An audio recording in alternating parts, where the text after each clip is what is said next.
નમસ્તે બાળ મિત્રો, શ્રી વલ્લભી વિદ્યાપીઠ ઓનલાઈન ક્લાસમાં આપનું સ્વાગત છે। व्यक्ति को किसी भी परिस्थिति में भलाई करने का अपना स्वभाव नहीं छोड़ना चाहिए। यह बात प्रस्तुत की गई है। हमारे समाज में कुछ लोगों का स्वभाव बुरा हो सकता है, लेकिन हमें अपना अच्छा स्वभाव नहीं छोड़ना चाहिए। एक बड़ा सा तालाब जहाँ एक नन्ही बतख अपनी माँ के साथ रहती थी। उसी तालाब के किनारे एक बिच्छू भी रहता था और तालाब के पास दलदल भी था। एक दिन नन्ही बतख तट पर आई तो उसने देखा कि एक बिच्छू दलदल में फंसा है। बिच्छू ने नन्ही से प्रार्थना की, बहन मुझे बचा लो। नन्ही को उस पर दया आ गई। उसने बिच्छू को दलदल से उठाकर सूखे स्थान पर रख दिया। बिच्छू को शैतानी सूझी। उसने नन्ही को डंक मार दिया। नन्ही पीड़ा से तड़प उठी। उसने बिच्छू से पूछा, क्यों भाई तुमने मुझे डंक क्यों मारा? बिच्छू लापरवाही से बोला, क्या करूं, डंक मारना मेरा स्वभाव है। नन्ही बोली, तुम यह गंदी आदत छोड़ दो, नहीं तो कोई मुसीबत में तुम्हारी रक्षा नहीं करेगा। बिच्छू उसकी बात अनसुनी कर आगे बढ़ गया। नन्ही अपनी माँ के पास नदी में चली गई। माँ ने पूछा, नन्ही बेटी तुम कहाँ रह गई थी? नन्ही बोली, माँ एक बिच्छू दलदल में फंस गया था, उसे बचाने में देर हो गई। माँ खुश होकर बोली, बेटी यह तुमने बहुत अच्छा काम किया है। नन्ही बोली, लेकिन बदले में उसने मुझे डंक मार दिया है। माँ बोली, बिच्छू अपनी गंदी आदत का गुलाम है, तुम उसे चाहे कितनी बार बचाओ वह बार बार डंक मारता रहेगा। नन्ही बोली, माँ मैं उसकी गंदी आदत छुड़ाकर रहूँगी। कुछ दिन बाद बिच्छू के प्राण पुनः संकट में पड़ गए। इस बार वह पानी की धारा में जा गिरा और डूबने उतरने लगा। मौत सामने देखकर बिच्छू को नन्ही की याद आई। वह नन्ही को पुकारने लगा, नन्ही नन्ही। नन्ही ने उसकी करुण पुकार सुन ली। वह झपट कर बिच्छू के पास आ गई। सहसा ही नन्ही के मन में विचार आया, अब मैं इस गंदे स्वभाव वाले बिच्छू को नहीं बचाऊंगी। बिच्छू गिड़गिड़ाने लगा, बहन मुझ पर दया करो। उसने सोचा, हो सकता है इसने अपनी गंदी आदत छोड़ दी हो। नन्ही ने बिच्छू को दोबारा जीवन दान दिया। बिच्छू अपने स्वभाव के अनुसार उसे डंक मारने के लिए आगे बढ़ा। नन्ही इसका इरादा समझ गई। वह मुस्कुराकर बोली, बिच्छू भाई ठिठक क्यों गए, डंक मारो। बिच्छू शर्म से पानी पानी हो गया।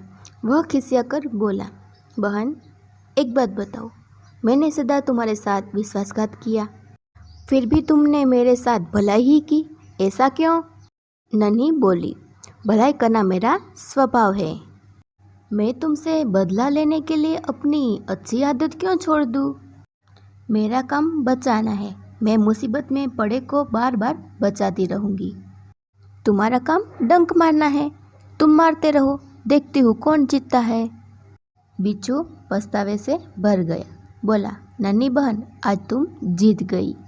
मैं वचन देता हूँ कि अब मैं किसी निर्दोष जीव को डंक नहीं मारूंगा। नन्ही खुश होकर नदी में चल दी। माँ ने आज फिर पूछा, बेटी कहाँ देर लगा दी? नन्ही ने पूरी घटना बता दी। माँ प्यार से बोली, प्यारी समझदार नन्ही, भले लोग अपनी बार बार की भलाई से इसी तरह बुरे लोगों को भला बनने की राह दिखाते हैं। नन्ही प्रसन्न होकर थिरकने लगी।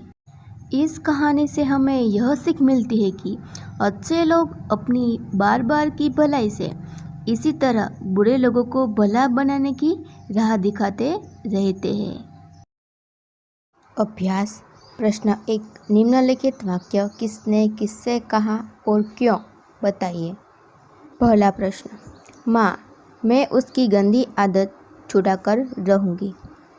उत्तर, यह वाक्य नन्ही ने अपनी माँ से कहा क्योंकि वह बिच्छू की डंक मारने की आदत छुड़ाना चाहती थी।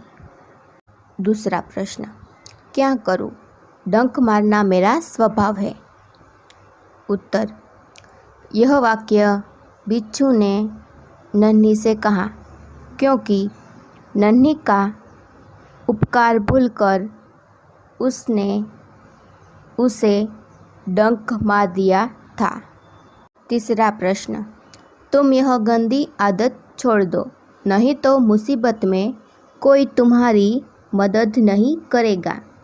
उत्तर, यह वाक्य नन्ही ने बिच्छू से कहा क्योंकि वह बिच्छू की बुरी आदत के बारे में उसे चेतावनी देना चाहती थी। चौथा प्रश्न, भलाई करना मेरा स्वभाव है।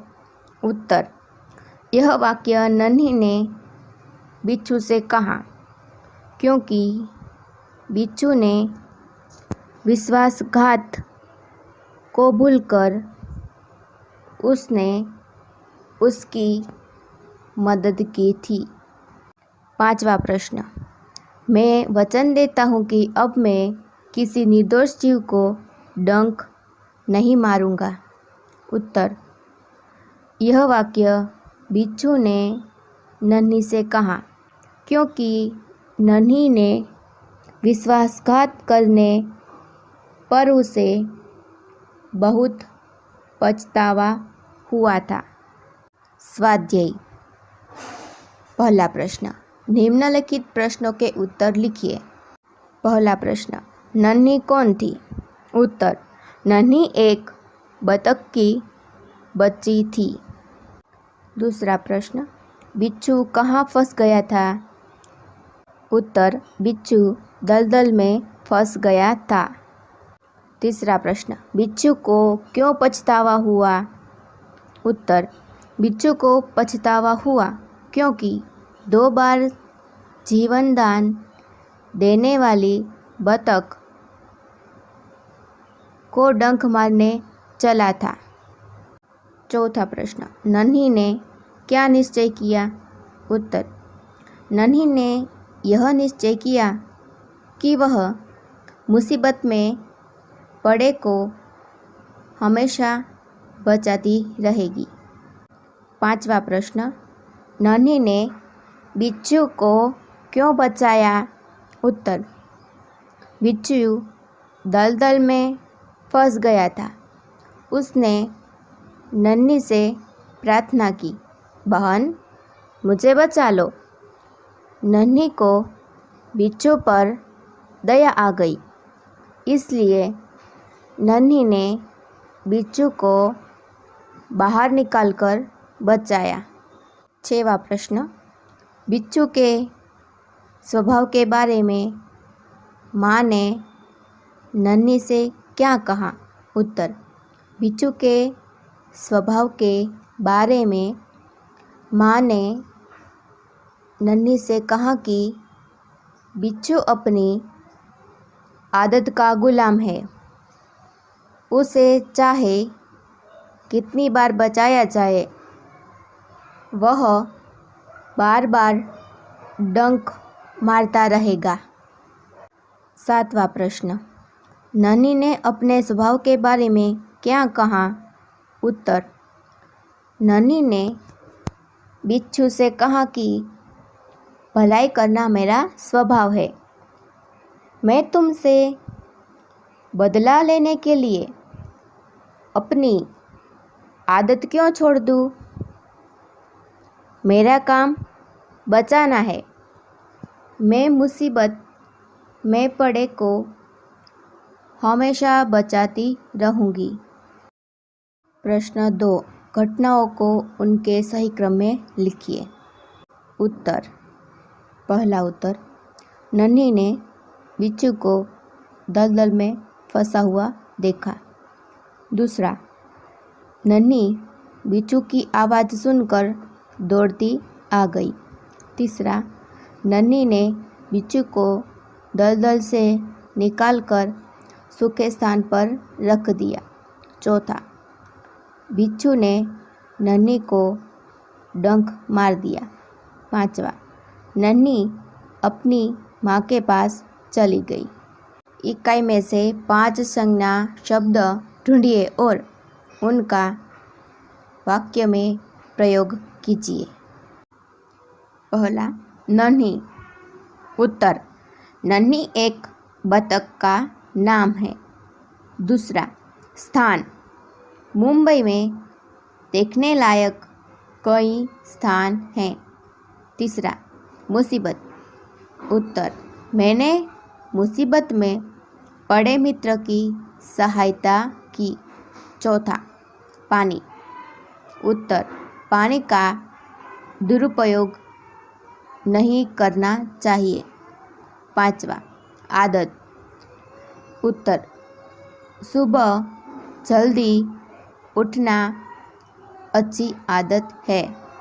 प्रश्न 4, इकाई में प्रयुक्त मुहावरे में से किन्हीं 3 मुहावरे को रेखांकित कीजिए और उनका अर्थ देखकर वाक्य में प्रयोग कीजिए। पहला, अनसुनी करना, ध्यान न देना। उत्तर, माँ की बात अनसुनी करके तुमने अच्छा नहीं किया। दूसरा, आदत का गुलाम होना, आदत में मजबूर होना। उत्तर, वह झूठ बोलना छोड़ नहीं सकता क्योंकि वह आदत का गुलाम है। तीसरा, मन डोलना, विचार बदलना। उत्तर, डॉक्टर ने मना किया था फिर भी मिठाई देखकर मेरा मन डोल गया। प्रश्न 5, निम्नलिखित शब्दों के समानार्थी शब्द खोजकर उनका वाक्य में प्रयोग लिखिए। पहला, स्थान तो जगह। वाक्य, अच्छे बुरे लोग हर जगह पाए जाते हैं। दूसरा, स्वभाव, प्रकृति। वाक्य, वह अच्छी प्रकृति का आदमी है। तीसरा, मुसीबत, संकट। वाक्य, संकट में धीरज से काम लेना चाहिए। चौथा, प्रसन्न, खुश। वाक्य, आज मैं बहुत खुश हूँ। 5वां, थिरकना, नाचना। वाक्य, वर्षा के बादल देखकर मोर नाचने लगे। निम्नलिखित शब्दों को शब्दकोश के क्रम में लिखिए। उत्तर, डंक, नदी, बिच्छू, मुसीबत, शैतानी। प्रश्न 7, नीचे दिए गए चित्रों को देखकर 2-2 वाक्य लिखिए और कहानी बनाइए। कबूतर और चींटी। कहानी कुछ इस तरह है। एक नदी थी, उसके किनारे एक पेड़ था। पेड़ पर एक कबूतर रहता था। पेड़ के नीचे एक चींटी रहती थी।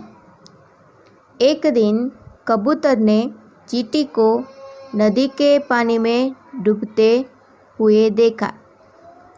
उसने फौरन एक पत्ता तोड़कर चींटी के पास फेंका।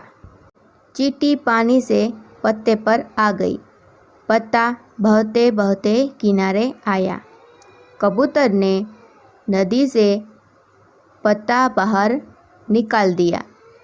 चींटी की जान बच गई। उसने कबूतर को धन्यवाद दिया। एक दिन कबूतर पेड़ की डाल पर बैठा हुआ था। एक शिकारी ने उसे देखा और उसकी तरफ बंदूक का निशाना साधा।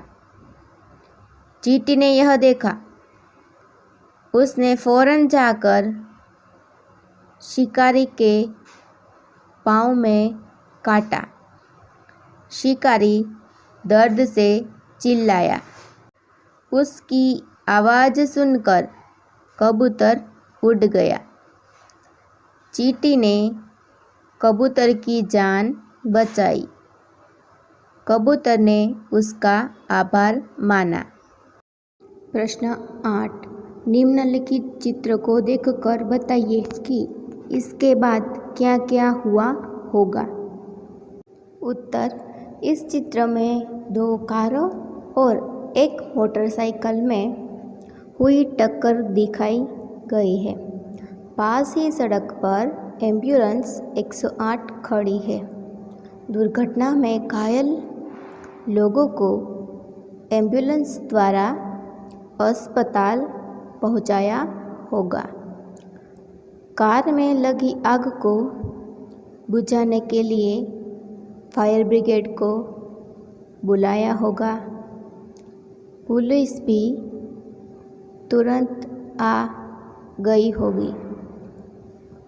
उसने दुर्घटना संबंधी आगे की कार्यवाही की होगी। प्रश्न 9।